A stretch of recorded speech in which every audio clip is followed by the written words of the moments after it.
المقاومة إلى هذه السنة، سنة 1934. وهذا ما يؤكده الشيخ مربي ربه في يوميات خروجه من أكردوس. يقول: أما بعد فقد خرجنا من كردوس بعد ثلثين مضيا من ليلة الأحد من سنة 1352، وما خرجنا حتى أحاطت بنا الجنود الفرنسوية من كل مكان بالمدافع والطيارات واحتلوا القبائل.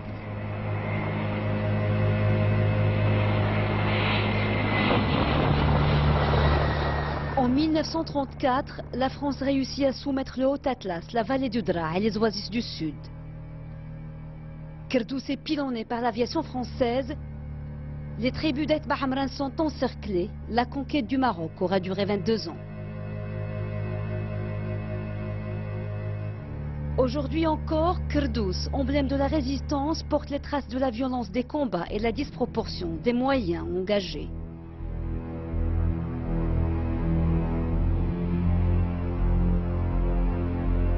Les populations paieront cher leur résistance. Il n'est plus question de mission civilisatrice et pacificatrice, mais d'une démonstration de force. Et c'est à dessein que l'armée française filme les batailles, mais aussi une population de résistants, vaincus et enchaînés. Désormais, le Maroc est bel et bien divisé.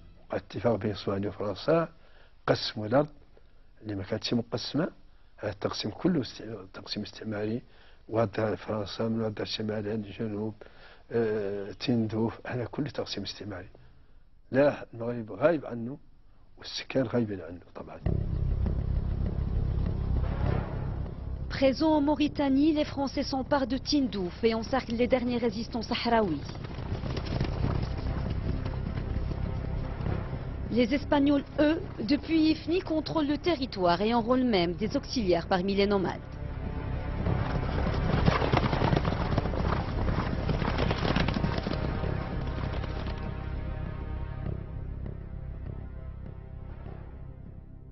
C'est donc la pression française qui a obligé un peu l'armée espagnole à commencer un petit débarquement d'une petite avionnette du colonel Capaz, qui atterrit, a commencé à partir de 1904 la présence militaire et coloniale dans l'époque. Pour la première fois depuis 1884, les Espagnols se risquent à l'intérieur des terres alors qu'ils étaient restés confinés sur les côtes jusque-là. Tout comme la France, les moyens engagés sont disproportionnés et Madrid franchit un nouveau cap en dotant ses colonies d'un statut administratif et juridique particulier.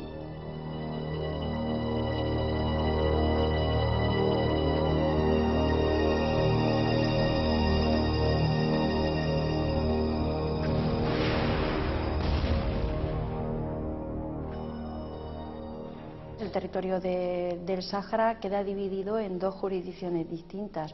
Por una parte está la zona sur del protectorado, con la zona norte del Rif, la zona sur que corresponde a la zona de Tarfaya y Tantán, y por otra parte está la parte de Saquet-el-Hamra y Río de Oro, que es una colonia. Entonces, aunque son dos administraciones jurídicas diferentes, pero son los mismos militares y hay una gran también confusión entre ellos porque tienen el mismo mando, pero en realidad son diferentes. Y con respecto a las fronteras trazadas por el colonialismo hay una ruptura total, hay un desencuentro y hay una gran diferencia en cuanto al desarrollo político o la continuidad de ambos territorios. Les Espagnols avaient une puissance nettement plus faible que la puissance française. Le Sahara pour eux est un espace de transition. Ils n'ont jamais cru réellement à leur présence au Sahara. Ils ont toujours su qu'ils étaient là provisoirement. Ils ont adopté une politique qui consiste à ne jamais investir au Sahara, à ne jamais promouvoir un lien structurel type avec la péninsule. Ils ont toujours plaidé pour une politique de l'exploitation facile. La richesse naturelle, le poisson surtout, jusqu'à ce qu'apparaît le phosphate. Et là, les choses vont commencer à changer progressivement. C'est alors une véritable surenchère qui s'engage entre les deux puissances occupantes. Lorsque l'une gagne en assurance, l'autre prend un peu plus de risques. بمجرد ما علموا الصحراويين بالظاهر البربري الفرنسي حتى قامت مظاهرات في الخيام والمداشر الصحراوية. في سنة 1942 جاء أحد أبناء الشيخ ماء العينين عند السلطان محمد الخامس وجدد بيعته وبيعة القبائل الصحراوية كلها رغم أنف الإسبانيين والفرنسيين. قام على محمد الخامس طبعا 53 بدات الناس تتحرك هنا. اسبانيا عطاتها تطمينات عن هي ما معترفش بن عرفه متشبث محمد الخامس. بعثوا لنا المغربي رحمه الله جينار اللي هو مزيان ديك الساعه عنده نفس الرتبه اللي عند فرانكو. عينوه هو اللي جانا باش يطمئن. قال محمد اسبانيا مع محمد الخامس راه ما معترفش بن عرفه الان راه تساعدكم على المقاومه اللي بغى يتقل العيون بغى يتقل الفنيه راه تساعدنا فانت ما تساعدنا. L'Espagne était gouvernée par Francisco Franco, qui était bien sûr l'allié de Hitler et de Mussolini. Et par conséquent, après la Deuxième Guerre mondiale, il a maintenu sa politique qui était opposée à la présence française au Maroc. Tout ce qui est de nature à affaiblir la position et la présence française au Maroc, lui, il plaidait pour. Quitte à faire alliance avec l'armée de libération du Nord. Dans tout le Maroc, la résistance face aux deux occupants s'organise. De nombreux nationalistes marocains, objets de vastes chasses à l'homme, fuient les exactions des Français et se réfugient à Sidi Ifni, dont plus de la moitié de la population est alors espagnole.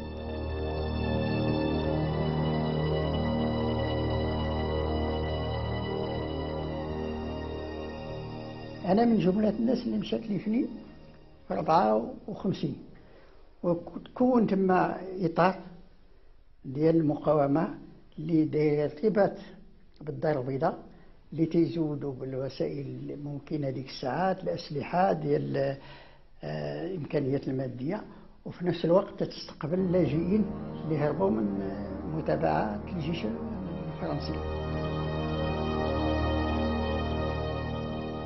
À Rabat, Casablanca, Fès, Marrakech, des manifestations contre les Français sont réprimées dans le sang. Accusé d'encourager la résistance, le sultan Mohammed Ben Youssef refuse d'abdiquer. Il est exilé, lui et toute sa famille, en Corse, puis à Madagascar. Les Français intronisent son cousin Ben Harafa. Le pays s'embrase.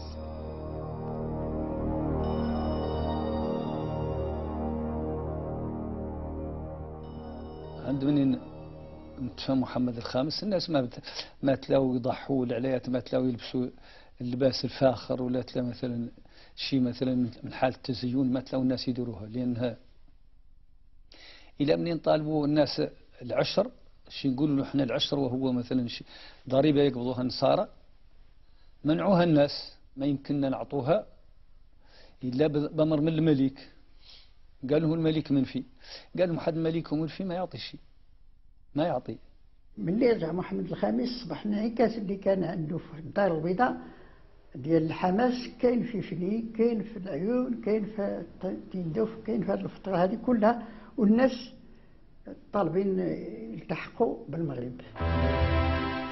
Nous sommes le 7 avril 1957. La poignée de main est obligée entre le roi Mohammed V et le général Franco. Un accord est signé à Madrid qui met fin à la souveraineté espagnole sur le nord.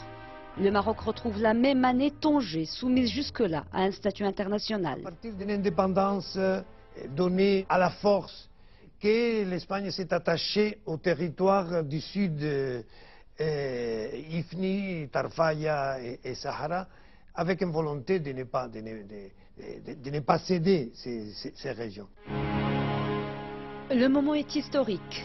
15 mois après son retour d'exil, le roi Mohammed V est accueilli par les populations du Sahara. Il prononce un discours à Mohamed el-Ghizlan et appelle à la mobilisation pour le parachèvement de l'unité du pays. هنا في نواحي الصبارة بين الصبارة والجيون. أنا كنت أصغر واحد في الوفد. المسائل كانت عادية، كانت الرأي المغربي طالع في قدمون الصحراء كاملة. أمر محمد الخامس مكاتب حدود الاستقلال مفتوحة في جميع مناطق الصحراء، يعني الأمور عادية جدا. محمد الخامس أعطانا تعليمات ونصائح أن نكون مع أسوانيا بخير حتى يجي الوفود اللي هي تسلم الأرض. Mais au début des années 60, l'Espagne ignore la vague de décolonisation qui touche plusieurs régions dans le monde. Elle ne prépare pas son départ, au contraire, elle renforce sa présence au Sahara. La découverte des gisements de phosphate de Bokra n'est pas étrangère aux promesses non tenues. La carte dessinée par Aldal El Fassi, qui est très bien connue, incorporait tous les Sahara occidental, aussi la Mauritanie et tout ça.